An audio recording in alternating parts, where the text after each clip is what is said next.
Hello guys, and welcome back to Joe's Ventures. And today we're doing part 130 of our Planet Zoo mod spotlights, where we take a look at some of the wonderful mods people have been making and use them to talk about some of the wonderful biodiversity that we share our world with.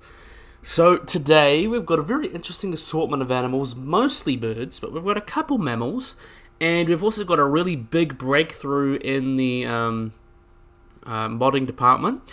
We've now finally managed to get mod exhibit animals and really starting to make them more common and work with ACGE or SE, or the Cobra tools, you could say. So those Cobra tools, now they work good. ACSG or ECSE, I think I say that. It's confusing. The Austrum Cobra tools or something like that. So now we've got exhibit animals, and we're going to be starting off today with the first exhibit animal, one that's been in the works for a while, but now is finally in our games.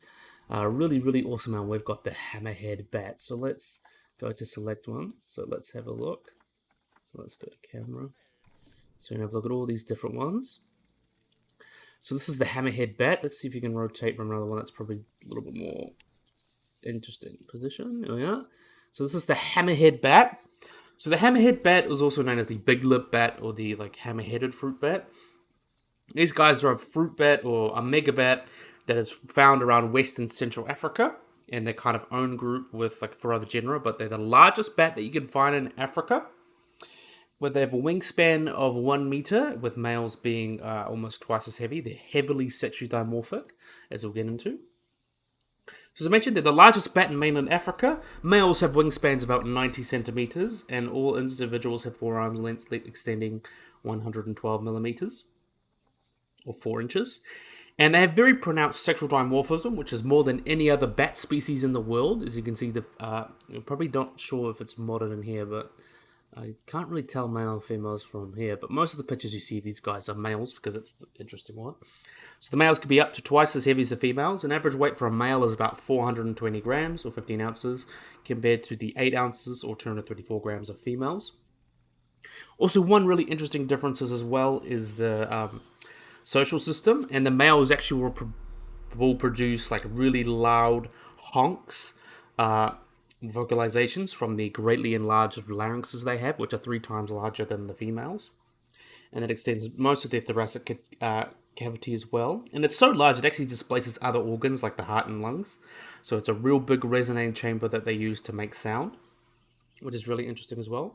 And males, you can see, overall have this very boxy head, with females being a little bit more typically looking with narrow snouts and fox-like faces. They look like a typical flying fox. Males have these big boxy heads with enormous lips and jaws, which really gives them their name, the Hammerhead bat. And male and females, both you can see, have got a dark brown to them, with a paler sides as well.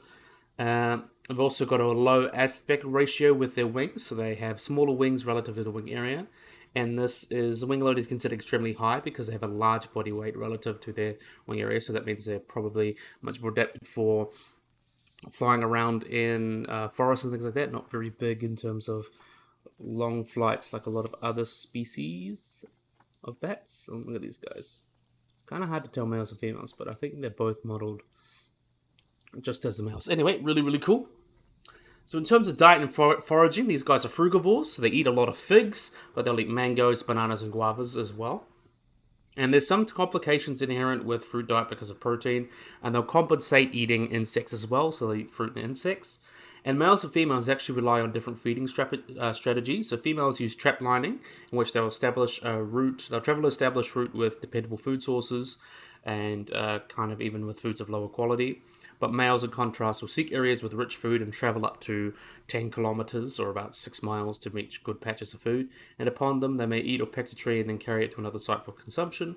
Choose the fruit, swallowing the pulp, and then the guano is a really important seed disperser for the forests of Africa. So, very important seed disperser. It was cool as well. There's not very much known about the reproduction either. Little is known, but some populations believed to breed semi-annually during the dry season, and the timing depends on locality, but generally the first breeding is from June to August and seconds from December to February. Females may actually be pregnant up to twice a year, giving birth after a 4 to 5 months gestation, at 1 offspring at a time, though twins have been reported, with new babies being about 40 grams at birth, And females reach sexual maturity much quicker than females.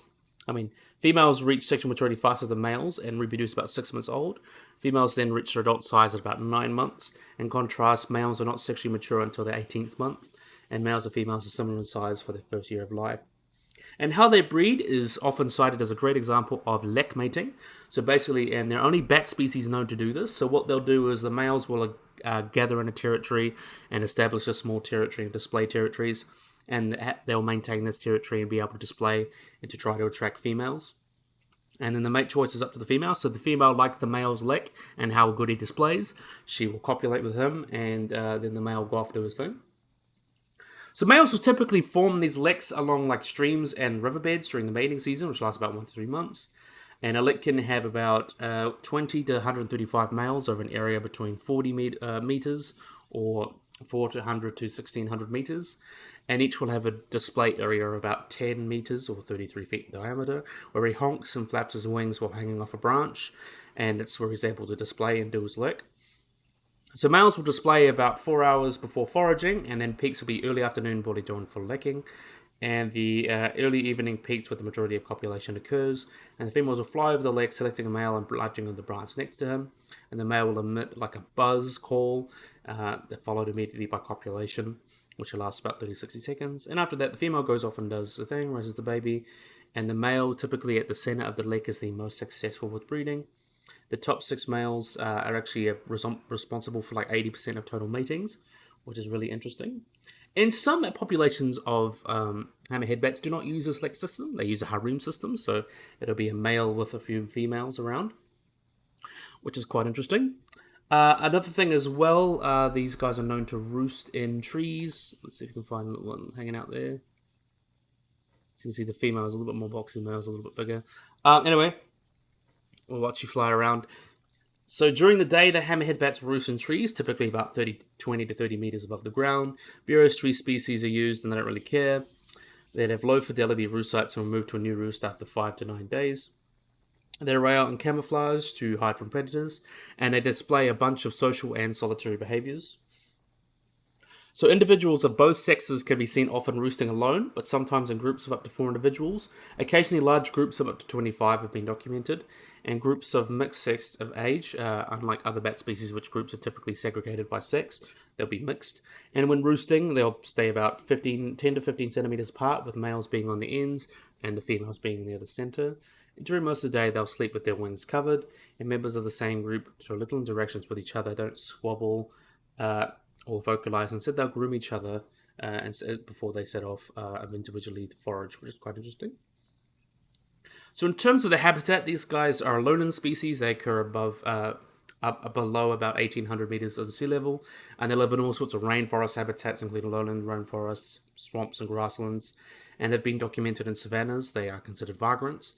They live widely across West and Central Africa. They can be found in all the countries you think of in there: Burkina Faso, Cameroon, the Congo, both Congos, the Ivory Coast, Equatorial Guinea, Ethiopia, Gabon, Uganda, Sierra Leone, all those kind of countries that have forests in them in Central Africa.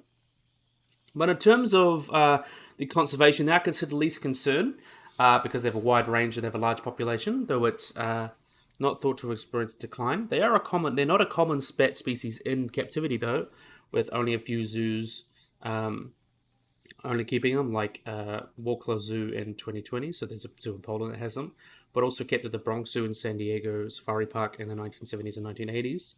And that's because males, particularly in captivity, are very vulnerable to stress, especially when being moved between enclosures, so that's a great way to stress them out. And, as well, let's see if we can find another one, there we are.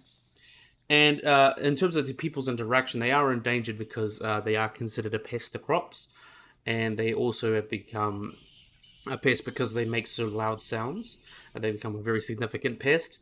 And they also eaten in large amounts because of bushmeat, and eaten in Nigeria and eaten seasonally in the Congo.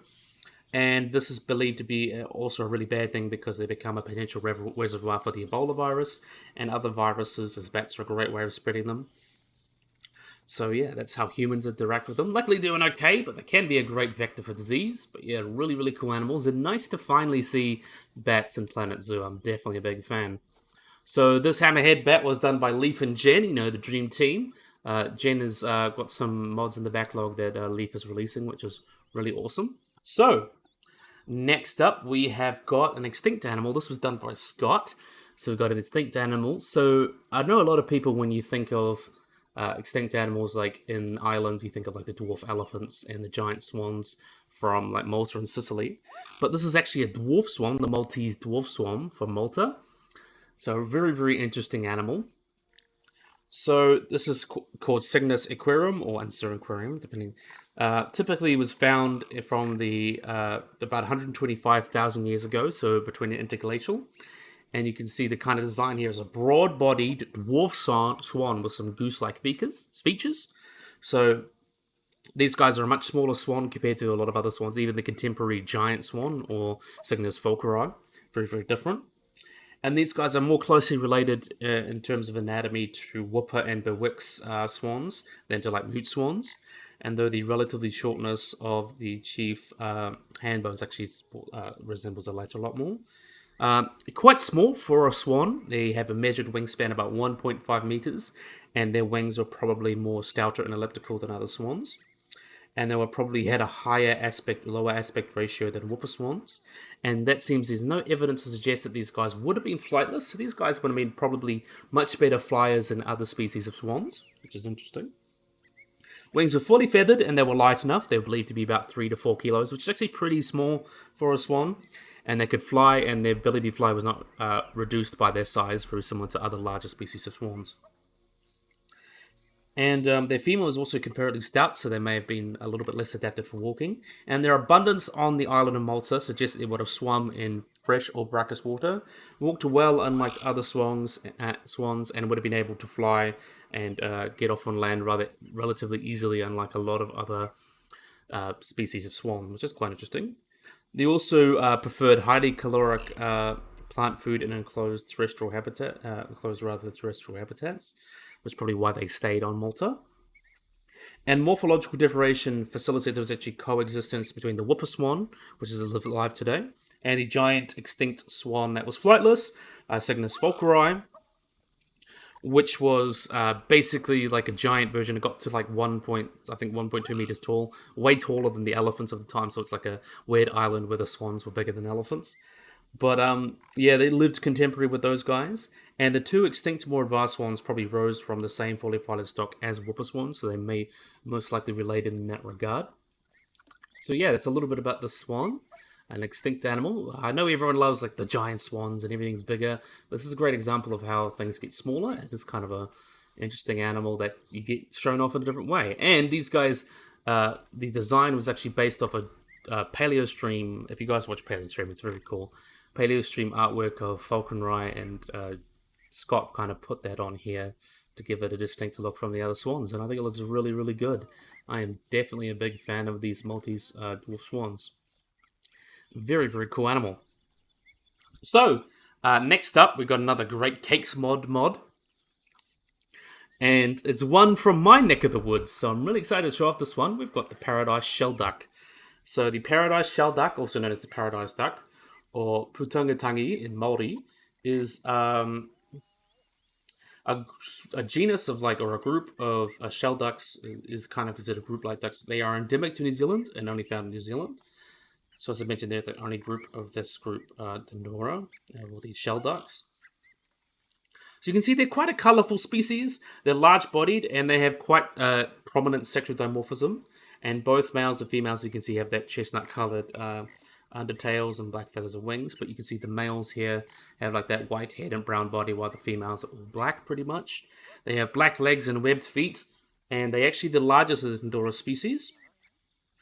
And they get about 63 to 71 centimeters, or about 25 to 28 inches in length, and get between 1.09 and 2 kilograms, or 2 to 4 pounds, with average about 1.7 kilograms for males and 1.2 for females, and a wingspan of about 90 centimeters. So you can see the adults have a bright, the adult male has a bright blue back, head and neck, as you can see there. Quite interesting there. And the black of the fangs is slightly fleckled, and they've got like these very interesting feathers as well, and rusty brown colors you can see all over them. And the females, oh wait, is this the female? Yeah, no, I got it wrong way. So this is the male, this is the female. So the females, you can see, got that white head, round body like that. And then you got the females, the males here. They've got that metallic color, much darker, so that's really, really interesting. So the females have the white head and the pale. So sorry for mixing that up. Anyway, and you can see the babies, little babies here. Little babies, so the downies, they look like very similar to your typical little baby ducks. So the downy young are white and brown with a coat of stripes from the crown to tail. And juveniles males look like the adult males, but the females are smaller with a white patch. The females will assume they're white colored about their first molt. And 1 to 2 months, their abdomen will turn dark chestnut, which is interesting. And the calls are actually a little bit different between male to female. So the males will have like a hoos-like honk, and while the females give like a zeek kind of interesting one. And sometimes males in fledgling paradise ducks can be used with Australian shell ducks with a similar size and posture and everything. That's quite interesting as well. So, just to clarify, from both me and you guys, this is the female with the white head and the lightish body, and the males are the darker ones, which is quite interesting. Very, very beautiful animals. So they're the most widely distributed waterfowl in New Zealand, and they live across most of the islands, including North Island, South Island, Little Barrier, and a lot of those islands like that. The most numerous in the North Island, around like the Hawke's Bay, Taranaki, and Tongariro National Park, with some populations living in the Waikato and Wellington. It's kind of interesting. They typically are uncommonly found in the Canterbury Plains and the South Island, and they're generally not found in the high parts of mountains. So their preferred habitat is typically tussock grass and pasture and wetlands in both mainland and offshore islands, and they're quite common around farmland that is quite hilly with fertile riversides, things like that. On the South Island, they can be found more on high country lakes and more tussock areas, but also like coastal flats, things like that. And their round water bodies is preferred breeding habitat where they usually bring the young, and the depth of quality or depth of water is a advantage, but usually they like places with lots of vantage points. And many choose places on grasslands that refuse when it's dense, such as rebins and forests, all that, which is quite cool. So the males, in terms of behaviour, they often adopt a threat posture by dropping their head low with their barrels onto the ground, and the female notices she'll stretch out her neck and swim towards the threat and make a high-pitched call to kind of scare off threats. And they often will also use the broken wing display, where one parent will look like they have a broken wing, and to kind of distract the predator, which is quite interesting. So in terms of breeding, these guys first breed in their second or third years after forming those long-term pairs that often last for life, and then they defend their territories. And if one of these individuals or the couple dies, they will often keep the same territory but will find another mate. They have a long breeding season. It lasts from August to December. And mating displays are not elaborate, and the female kind of incite the male to attack other males, or females will kind of win the fight within choose a partner. And then the paradise shelter will make a variety of places to find a variety of places to like make hollow nests, including hollow logs, fauna logs, rabbit burrows under haystacks, tussocks, so pretty much any little holes. Typically, clutches for these guys can be between 5 to 15 eggs, average about 8 to 10, with much clutches being around 12 and being collective nests of 2 females. And the success rate is later 83% hatching, the survival rate is 89%. So typically, the incubation period for these little cuties, little cutie ducks, how can you not love these little guys? Typically, the incubation is about 30 to 35 days, with only the female looking after there's 21 to 22 hours a day, only leaving for dawn and dusk for food 1 hour each, and the male will only stand next to the eggs after they have hatched. The vetching period is typically for the downy young lasts about 8 weeks, and the parenting is shared during this time until the young can fledge, and feeding independently and can be feeding within 500 meters of the nest. They live on average about 2 to 3 years, with some individuals living longer, with longer individuals potentially living up to 23 years. And the molting seasons typically last between December and February. And these molting flocks are actually quite important food source for the Māori people. So they do not hunt the birds during the breeding season to conserve them, but they rather hunt them during the molting season where they couldn't fly. And this selective hunting ensured healthy population of culling. So during the molting season, distinct flocks will gather at traditional sites, with 1 to 2 year birds arriving first, followed by the failed breeders, and then by the successful breeders in late January. And this is when people kind of hunt them, so it's more sustainable, so they don't hunt the babies and hurt the populations too much.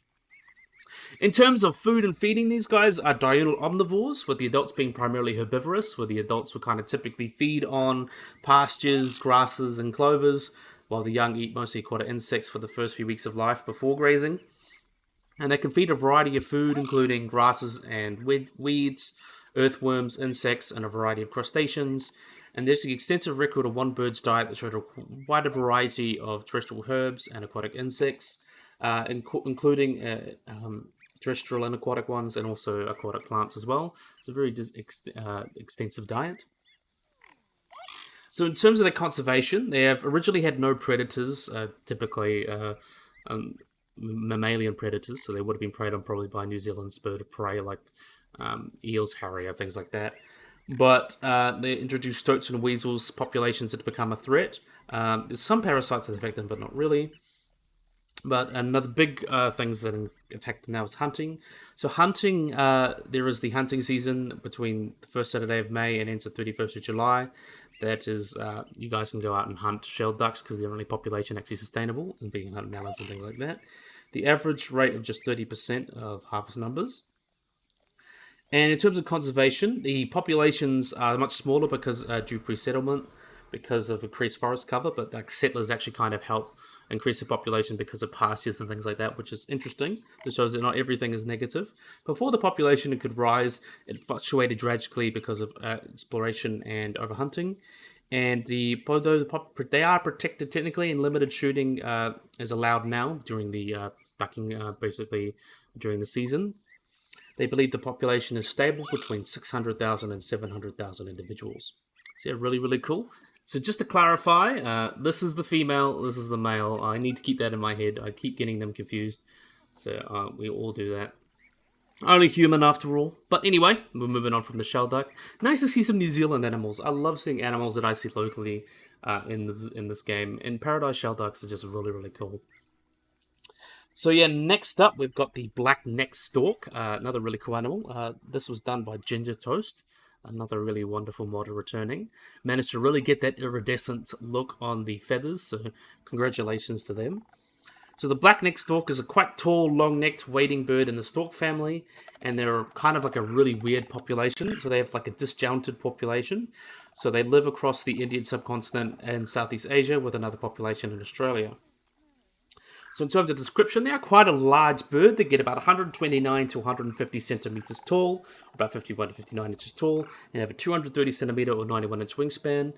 And the only weight recorded for the species is about 4,100 grams, or about 9 pounds. But this is kind of nearly 35% less than the mean body average of your simple saddleback stork. And they seem to be a bit smaller, or potentially this was a malnourished individual, so about 4 or 5 kilos is potentially a good size for these guys. So the plumage patterns you can see is more conspicuous with younger birds, different from adults. So the adults, as you can see, have got this glossy, like bluish, black iridescent head going on, with secondary flighty feathers that are black, and then the rest of it's kind of white, and the red legs. The sexes are identified by an adult male having a yellowish adult female having a yellowish iris, and the males are brown, which is quite interesting as well. And juveniles older than 6 months kind of had like a mottled appearance. And their iridescence is partly developed, and then they kind of develop into the adults. So in terms of the habitat, as I mentioned, they live in India. They they live around western and central highlands of the northern parts of the Ganges place, but they're not often found in India and Sri Lanka. And then there's another population that have been seen in Kazakhstan, and there's been confirmed breeding in Nepal.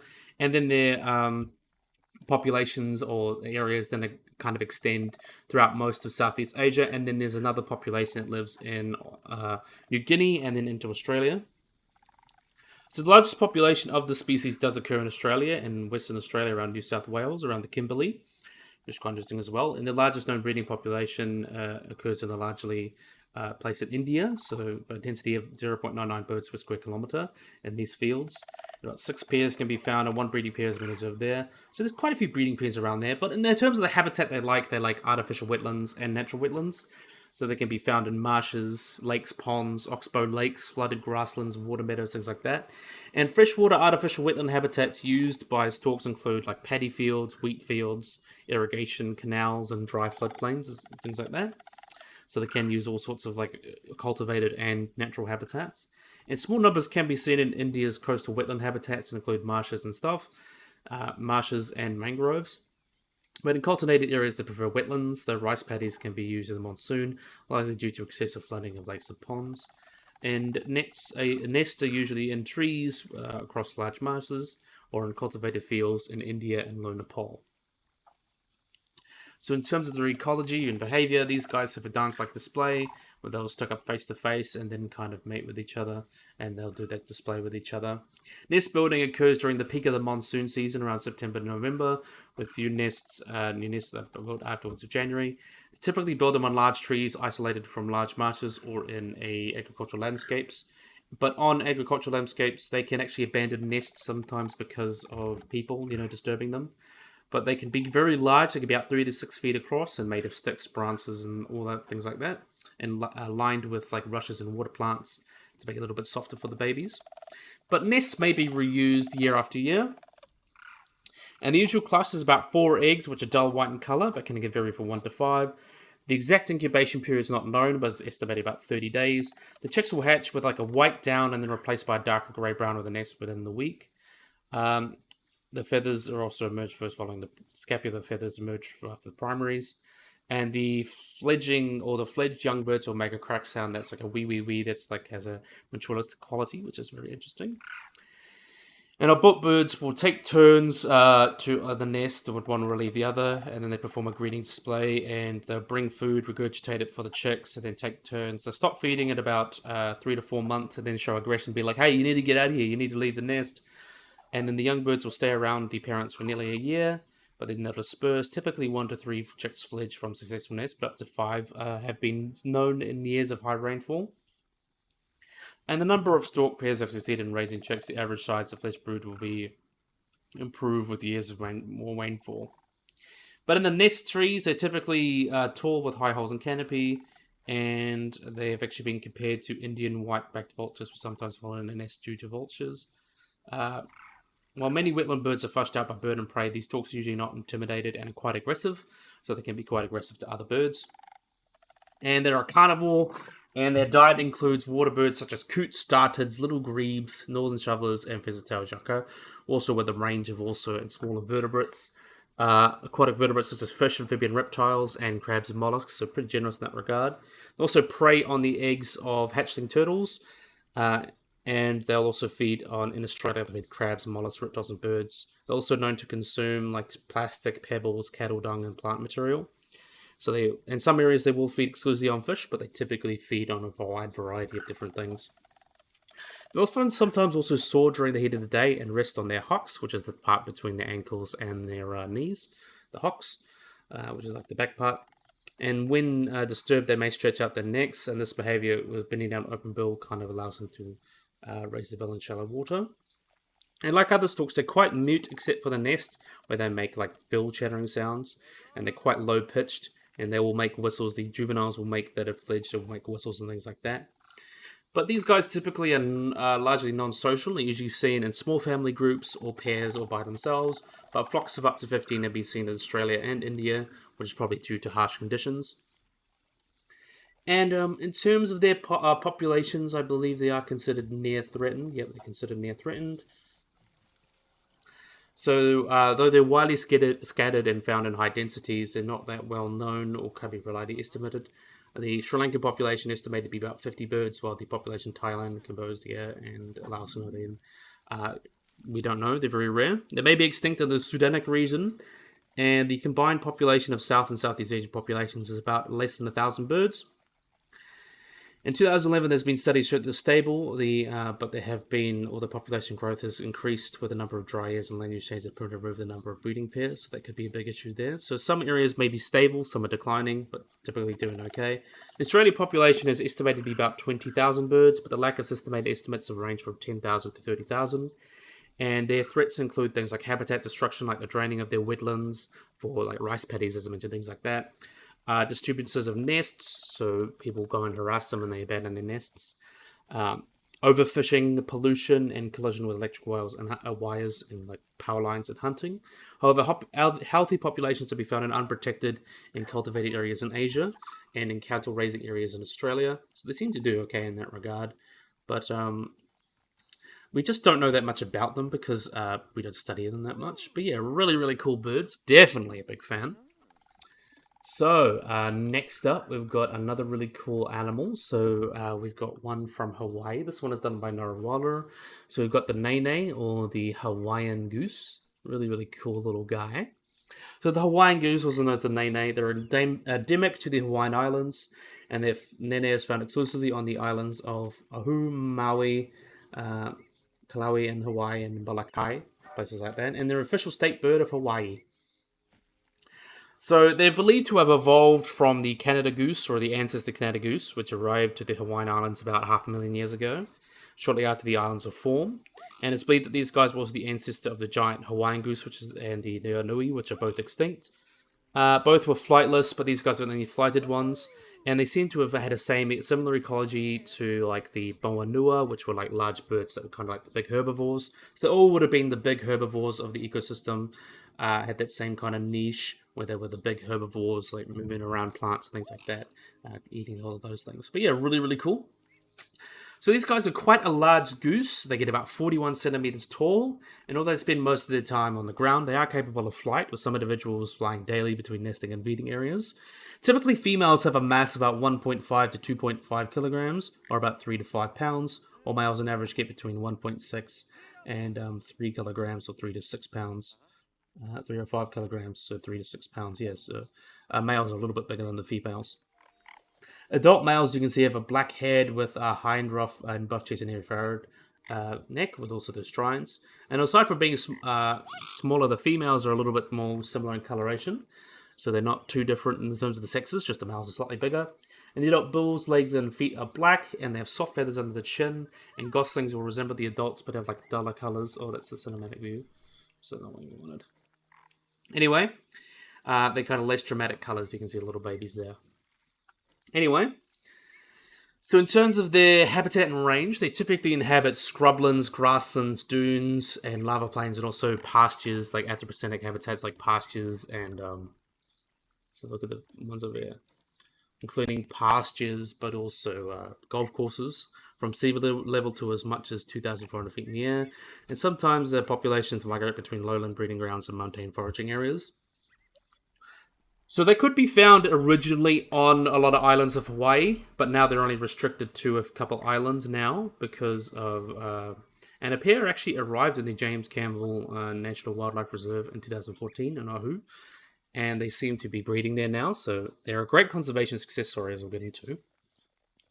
So in terms of breeding, we'll have a look at the cute little babies. So these little guys are typically born or like laid from April to August. It's actually longer than that of any goose, so they have quite a long breeding season.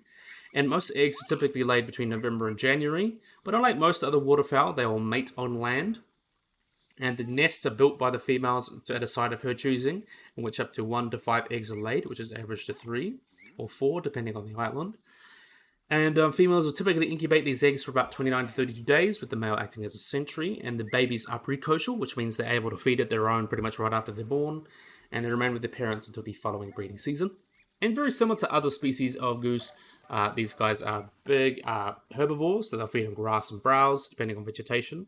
But the food they'll eat is leaves, seeds, fruits, grasses, and shrubs. It's quite interesting. And then we'll get into their conservation story. So they are considered near threatened, but they were very much once considered the rarest goose in the world. They are the rarest goose in the world, with the population being about 3,000, 4,000. They were believed to be much more common, with about 25,000 geese living in Hawaii when James Cook came to Hawaii in 1778. But then the introduced predators and hunting that include like feral cats, mongoose pigs, and feral cats reduced their population to just 30 birds in the 1950s. But the species luckily bred well in captivity and has been reintroduced. In 2004, it was estimated to be about 1,000 birds in the wild, as well as 1,000 in collections and zoos. But there was a concern of inbreeding, but then the natural reserve, like the WWT Slumberg Nature Reserve in England, really helped with the population and success of captive breeding over the Hawaiian goose. And under the direction of the conservationist Peter Scott, they were bred back from the brink of extinction during the 1950s. and then were reintroduced into a lot of Hawaiian islands, the wilds of Hawaii. And there's still actually Hawaiian geese in Sunburg today, and they can be found in captivity. But luckily now they're doing quite a bit better. They're considered near threatened. So yeah, really, really great conservation success story. But it's not finished yet. We need to reach those 25,000 again. So they are still, as I mentioned, the rarest goose in the world. But definitely a great conservation success story. And very, very cute, if I do say so myself. So yeah, very, very nice. So next up, we're going to have a look at the Canada Goose. Another really cool one done by Waller as well. So the Canada Goose, or sometimes it's called the Canada Goose. These guys are large wild gooses, you can see, with that like big black head and neck, those white cheeks under the chin, very charismatic look. So in terms of the description, you can see they got that chin strap with that black neck but that white head, and then you can go back to their bodies. They've got kind of a brown and white. They've got a lighter underbelly with brown going around their things, the feathers there, and they're kind of like brown feet. And some have like a pepper spotted brown neck with brown plumage, which is soon to be leucistic. But there are several subspecies that vary in size and plumage, but they're all Canadian geese. Some subspecies are smaller, some are bigger. The smallest one is the cackling goose. The largest one, I believe, is I didn't say actually here. The Cape Barren geese, I believe, is the largest, actually. But they can be, on average, the largest living species of goose. But they are on average hairier since it's the Cape Barren goose, things like that. But yeah, really, really cool. Standard measurements can be typically about... the largest subspecies of the giant Canada goose is the largest, and the smallest is the cackling goose, with the lesser one. The largest kind of male of this race, the giant ones, really exceed 8 kilograms, but they can weigh up to 10 kilograms.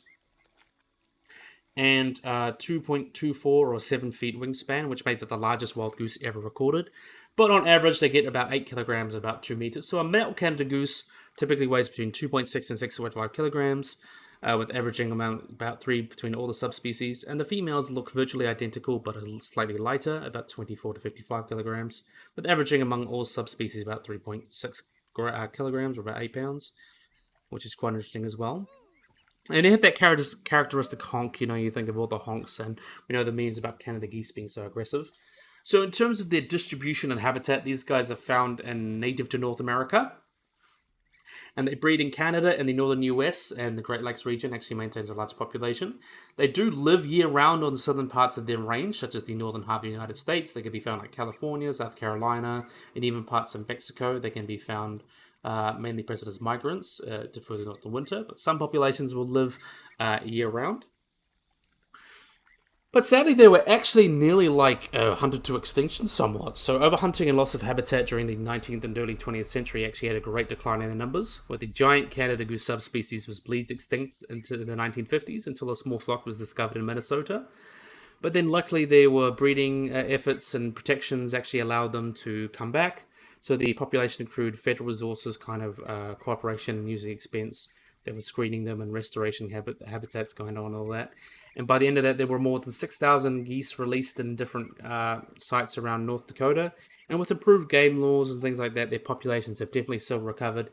But there won't be maybe one subspecies still declining. Though in recent years, the populations have grown. They've actually considered pests in a lot of areas now because they can, their droppings can cause bacterial issues, and also believed to be the removal of natural predators. That means they don't have to worry about anything. Since there's no wolves and coyotes really attacking these geese, they may just have the run of the place and can be toxic, especially like areas like human-made bodies of water, such as golf courses or public parks where there's no predators. They can cause big bacterial issues and things like that. And due to part of the interbreeding as well, there is an introduced non-migratory giant subspecies that lives in urban areas, but it's like the taxonomy being taxonomy, and plus subspecies being subspecies. It can be a bit confusing. But there are a mixture. There's some permanent flocks. There's some flocks that'll migrate from the south to the north, depending on the population, things like that. But they have been introduced to other places around the world, including Europe and New Zealand and places like that. So in Europe, they have reached northern Europe by ringing recoveries, and they were introduced in the early 17th century by King Louis II as a present, so they're given to France, and then they were introduced into Great Britain and have managed to establish around in France and Great Britain, and also introduced to the Netherlands and things like that. But I believe these populations could also be kind of supplemented by feral birds or semi-tame birds, but also like natural introductions. And it's believed the population grew from the 1950s about 4,000 birds to estimate 82,000 in 1999, which is caused by changing agricultural practices and urban growth. So it's really grown a lot in Europe.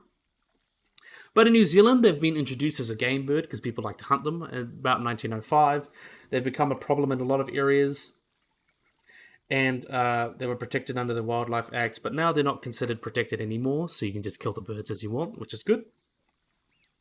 But in terms of behavior, like most geese, they have no migratory, but some populations will hang around.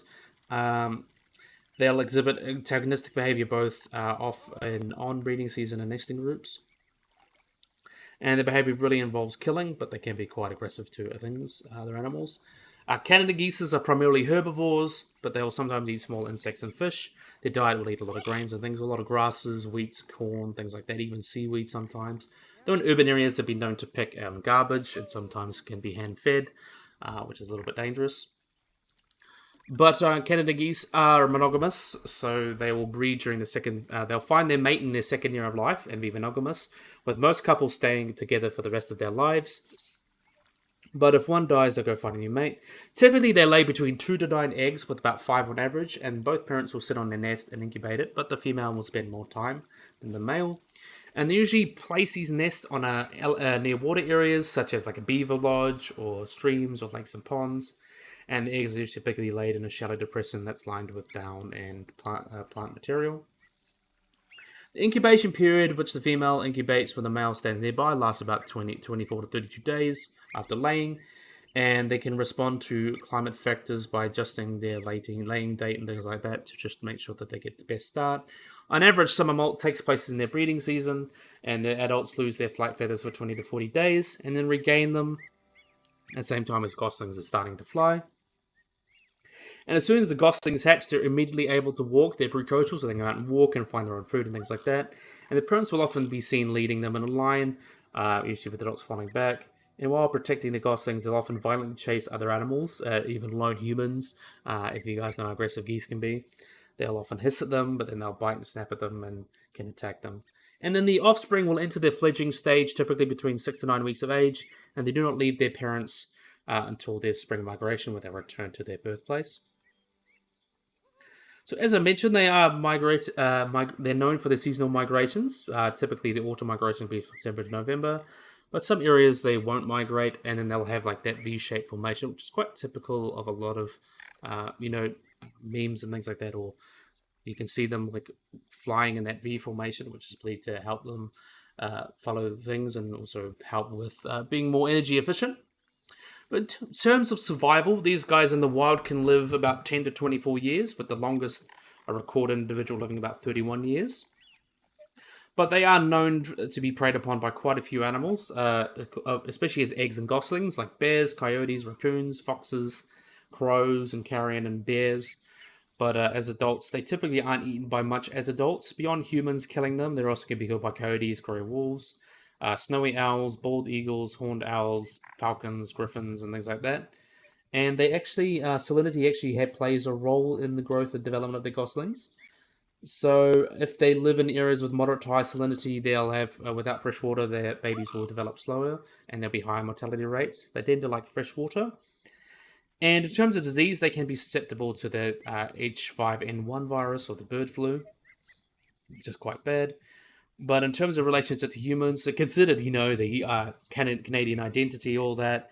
Not only goose populations be on the rise, which is good, but also bad, as I mentioned, for those other reasons. They are protected by the Migratory Bird Treaty Act, but there's also can be hit by planes, people eat them, and the population is estimated to be about 4 to 5 million birds in North America, where they're native to, which means that they're considered at least concerned, so they're doing quite well. They are very, very awesome animals. How can you not love a Canada goose? And Narwhalla always does a wonderful job with their mods. Really did a great job showing off this wonderful animal. But yeah, so last but certainly not least, we've got a returning mod. We've got another Great Cakes mod. We've got a returning mod, but it's been updated to fit the new Wolverine that came from the Eurasia pack. So this is the European Pine Marten. So the European pine marten, also just known as the pine marten, they're a musseler that's native to most of Europe, Asia, and the Caucasus, and are considered least concern. So there you can see the description. They're usually like a light dark brown with short coat, and they also have like a yellow coated bib there, marking on the throat. They get to about 53 centimeters long, with a long bushy tail about 25 centimeters, and they weigh between 1.5 to 1.7 kilograms, with males being slightly larger than females. Also have excellent senses of sight and hearing and all that. And they're also less commonly known as sweet martens or burrum martens. So they typically like to inhabit well-wooded areas, and they were quite common in Great Britain and Scotland as well. For many years, they're only common only in western Scotland, but now because of big conservation work, they have actually started to move down. There've been reintroductions, and they've actually been seen, the erratic population, or potentially some found in lower areas, even DNA tested to be pine martens. So there could be some small populations or illegal introductions kind of spreading pine martens around Europe, around Great Britain, which is cool. And there have been sightings as well in the UK as well, in Wales, so that's really interesting. But typically they're found across most of Europe and into Asia, or typically Eurasia, where they like to live in wooded areas. So they're the only mustelid as well with semi-retractable claws. So this allows them to be more arboreal, so they like climbing and running in trees, and they're relatively quick runners on the ground as well. They're mainly active during night and dusk, where they have small, rounded, highly sensitive ears that are quite well attuned, and sharp teeth, really well adapted to eating small mammals, birds, insects, frogs, and carrion. But they have been known to eat berries, fruits, nuts, honey, and bird eggs. And they're quite territorial, so they will mark their territory, their home ranges with feces, and the scat is going to be like black and twisted. And the recovery of the pine martens in Ireland have actually been credited with reducing the populations of the invasive grey squirrel. So the grey squirrel was introduced into the UK and Ireland and has been pushing out the red squirrel, which is native. But because these guys have become higher populations, they've actually been reducing the populations of grey squirrels, which is really good.